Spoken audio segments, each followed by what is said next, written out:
Hello, I'm Jim Demmer with Clark County Close-Up. Thank you both for meeting with us. Thank you. Thank you. First, is there an estimate on how many homeless people are currently in the county? There is. We have what we call our point-in-time count, and it's an annual count of the people who are without a home in this community. And we do it because it's federally mandated as well as state mandated, and it occurs once a year during the last week of January. And so the last count that we have is in 2011. And we actually sent people out into the streets to count the number of people that were living in encampments or in cars. We had them meet up with folks who were utilizing our meals program. And then we also looked at our HMIS system, which is our homeless management information system. And collectively, between the folks that were living without a home, literally on the street, and those that are living in our emergency shelter and transitional shelters, we had 837 people who were without a home in Clark County. Has that number increased? That number actually has successively decreased since good. 2005. And we really attribute that to the fact that we've been able to increase our housing capacity. So when people are in need of housing, they are able to move directly into their own home through a myriad of different programs. Okay. Now, it might seem like a silly question, but how do you actually define someone being homeless? It's actually a very good question, especially because there's a number of definitions that are out there. And for Clark County Community Services, with the majority of our programs, we identify homelessness as someone who lacks a fixed, regular, or type of fixed, regular housing situation that means that they don't have a nighttime residence. And so when we are looking at folks, say, who are living literally on the street or in their car, those would be the individuals that would qualify as homeless. But so, for example, a family that moves in with in-laws, for example, because they can't afford an apartment, they would not be considered homeless. That's correct. They wouldn't, but they would be considered at risk of homelessness, and so they could qualify for a prevention program that could help them stay where they were or help them move into their own housing situation. Now, have you noticed with the change in the economy, with the downturn in the economy, a change in the demographics of the homeless? Yeah, we have actually. We've seen a larger number of families that are doubling up within the community, folks that are living, say, with in-laws or living with family or friends. And we've also seen an increase in the number of single adults that are becoming literally homeless, folks that are living in their cars or living on the street. What about, have you noticed more youth, for example, and some other issues? We've seen a slight increase in the number of youth that are without a home, but our last point in time count was in 2011, and I know I've spoke to a number of our youth providers, and they do feel like that number has increased. And so we're looking forward to our 2012 point in time count, which should actually be coming out soon, and we expect to see the number of youth that were located increase. Well, I was also surprised, I mentioned I watched a panel you gave recently, discussion, the number of women that are also homeless. Mm-hmm. That was surprising. It is surprising, especially because I think... Is it like 46%, roughly? It is, okay. Yes. The majority of folks, single adults who are homeless, are men, but there are many women that are, and we do have women-specific programs that are out there to be able to serve those who are literally on the street. Now, Ray, you were homeless. How long were you homeless? I was homeless for 15 years. 15 years? Yes. And did you live locally here? I did. I stayed here in Vancouver, out to Washougal, Camas, up to Ridgefield, over to Portland sometimes. I would bounce around. We were talking earlier, when you were saying you were homeless, was that living on the streets? Was it living with family members? It was living on the streets. It was staying anywhere I could. Sometimes it would be an empty house. Sometimes it would be a field. Sometimes a tent. Sometimes I might make a deal with somebody who might let me stay at their home for a little while. But most of it was outside, staying outside. And were you on your own during most of that? I was. With family? Out by myself, yes. How did you become homeless? Well, when I was 15, I started to dabble with using drugs. Mm-hmm. My parents told me that I couldn't do that and stay at their home. I made a decision that I was going to leave. Ended up leaving my parents' house when I was around 15. Got in some legal trouble. My substance abuse substantially got worse and worse as time progressed. It kind of seemed like a compounding problem. I couldn't get a job because of my past criminal. I couldn't pay that because I had a drug habit.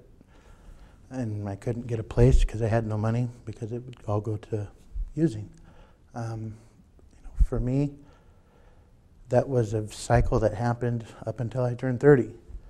I left to go to a year-long treatment facility in Nevada and actually had an opportunity to work there after I completed my program. They knew I didn't have anywhere else to go.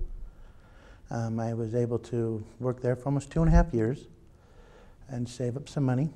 And when I decided to come back to the Vancouver area, I basically came back up here with 2 backpacks of clothing, a guitar, a remote control car, and about $1,000. And basically got back up here, and it was a different game for me at that point. It wasn't about using anymore. It was about getting my life back and getting back in control of who I am and where I wanted to go into the direction of my life. Well, good for you. Thank you for sharing that story with us. The one thing, when you talked about when you were homeless, the cycle, for example, even for a job interview, just getting cleaned up, I'm assuming that would be an issue. It's a total issue. I mean, if you don't have anywhere to keep clothes or to take a shower or to brush your teeth or wash your hair or comb your hair or a comb to comb your hair with, maybe you'll cut it short, but yeah, you don't have a way to get ready and be prepared. You don't have a fighting chance. So, Ray and Kate, what do you believe are some of the most common misconceptions about homelessness in the community, the homeless? Excuse me. I think a big misconception is homeless people are lazy. I don't think they are. I think that a lot of them may be defeated. They may be beaten down. It's easy to kind of have that sense of I can't do anything about it because it feels like there's a wave coming from every direction. I think that's a huge misconception. I think, with a little bit of guidance, with somebody actually reaching out and offering help, a lot of people will take it and start moving. It's really hard to figure out what's the first step sometimes. Well, and I think a few other misconceptions are that people who are homeless here in Clark County, the majority of them are families with children. It's not single adults, which usually is what people are thinking of when they think of people who are without homes. And one other misconception is I often hear that people feel like folks from Portland are coming over to Clark County to utilize our homeless resources. And actually, about 80% of the folks that utilize our homeless system are from here in Clark County. They're not folks from even throughout the Washington state or throughout Portland area. What's kind of some of the main things that the homeless services should be provided? Ray and I were just talking about the need for a more coordinated effort throughout the homeless system. Right now, if someone's in need of, say, rental assistance, they have to call a number of different agencies just to find out if they would be eligible for those programs. And that's a real challenge for folks. And so we need to do more to coordinate that effort so that folks can, say, just call one number or drop by one agency and find out if they can receive the help that they need. And if they can't, then they can get that definitive no so that they understand that that's just not an option for them, and then they can move on to make Plan B. Ray, anything else you want to add? No, I think really that covers, the need for immediate shelters, definitely there. But I think having the coordinated group effort, one stop, and you can get the answer to anything that you need. At least know for sure this is where I need to go and who do I need to talk to. What services are currently available for the homeless in this community? We have a real breadth of services available, both for single adults and families, as well as an entire continuum for youth. And so we have everything from meals that are available for folks to emergency shelters, to transitional shelters, permanent supportive housing, and rapid rehousing. And so at any stage of someone's homelessness journey, we hope that we can meet those needs that they have, especially around housing. Now, how have these services been impacted with the kind of dwindling state and local budgets? You know, we're actually really fortunate in Washington State to have a rather robust funding stream for our homeless programs. But where we're really feeling the effect is within our other systems that affect the homeless system: mental health, drug and alcohol, development of disabilities. Those are all systems that are seeing enormous budget cuts. And so we're finding that we may be able to place someone in housing, but there aren't the services available to help them stabilize in housing.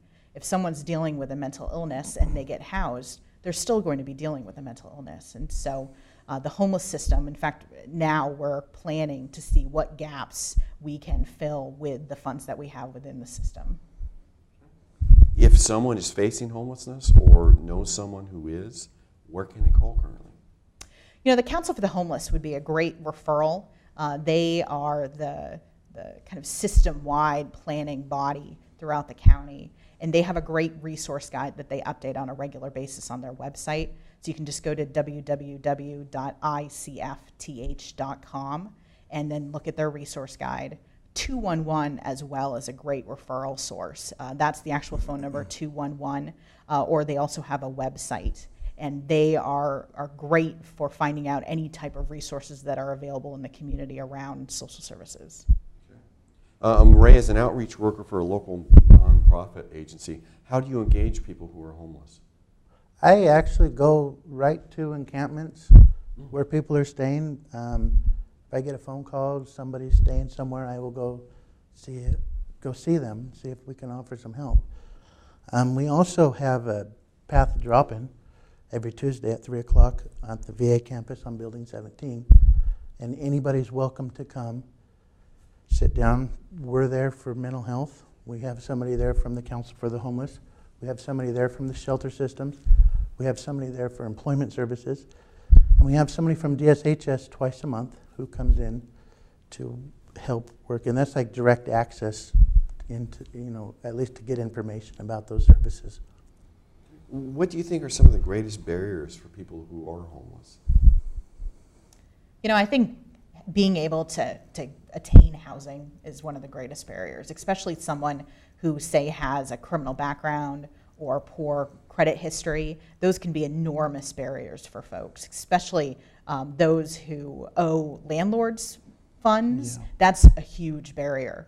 And of course, if you're without a home, you most likely don't have the income to be able to resolve any of those challenges. And so we, within the homeless system, work very hard to build strong relationships with landlords and apartment management companies to try to ask them to relax some of their eligibility requirements so that we can move folks who are without homes into housing. Yeah, we work very hard on that, establishing relationships with landlords, finding housing that is affordable and able to get into. Usually it takes a couple of clients with a landlord to see that there can be positive that comes out of this, and it usually is. I mean, everybody has an occasional challenge every now and then, but I would say 90% of the people we put into housing and that we can work alongside with, we can have them stable and stay housed. Right. What can community members do to help support the homeless? I think donating their time can be a real impactful way of helping people who are homeless. We have a number of great agencies that welcome volunteers and have a number of different volunteer job descriptions that those who are interested in volunteering can choose from. I also think just working within their family and themselves to help reduce the stigma around homelessness. I hope that folks will notice in this interview that we did the best that we could using person-first language, that it's not homeless people, it's people first, people who are without homes, people who are homeless. If you walk down the street and you encounter someone who's without a home, treat them like anyone else and look them in the eyes and potentially have a conversation, and that will go a long way to helping improve an individual's self-esteem. And I also think that providing donated goods or services can also go a long way. We have many organizations in the community that accept clothes, furniture, food, and then we'll pass those along to people who are without homes and in need of those different items. Yes, sir. I think that's great, and I also think if somebody has a space that they could rent or help somebody get off the street, there's people that they can contact, the Council for the Homeless. Let us know. We will help. We can help people get in there. We can work with people, and we can help them out financially as well. You know, I mean, it's a win-win for everybody. Great. Last time, again, if people want to find out more of how they can help or if they have issues with homelessness, where can they go? They can go to 211, both through the telephone and online, and also the Council for the Homeless, www.icfth.com.